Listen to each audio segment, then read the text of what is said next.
ప్రతిపక్ష నాయకుడికి నేను విజ్ఞప్తి చేస్తున్నా, రండి శాసనసభకు మాట్లాడండి, మీ 40 ఏళ్ల రాజకీయ అనుభవాన్ని మాకు సూచనలు ఇవ్వండి, ఎక్కడైనా మేము తప్పు చేస్తే సరిదిద్దుకోవడానికి మాకు సూచన చెయ్యండి.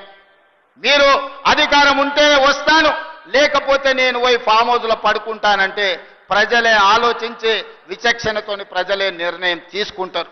ఇవాళ మేము 10 ఏళ్ళు ప్రతిపక్షంలో ఉన్నాం, ఎమ్మెల్యేగా ఉన్నా, ఎమ్మెల్సీగా ఉన్నా, 20 ఏళ్ల నుంచి నేను జడ్పీటీసీగా పనిచేసిన, ఎమ్మెల్సీగా పనిచేసిన, 2 సార్లు ఎమ్మెల్యేగా పనిచేసిన, ఓసారి ఎంపీగా పనిచేసిన.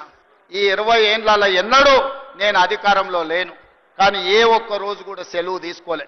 ప్రతిపక్షంలో ప్రజల తరఫున ప్రశ్నించే గొంతుకలై ఉండాలి. ప్రతిపక్షాలు ప్రజా సమస్యల్ని లేవనెత్తే విధంగా మాట్లాడాలి.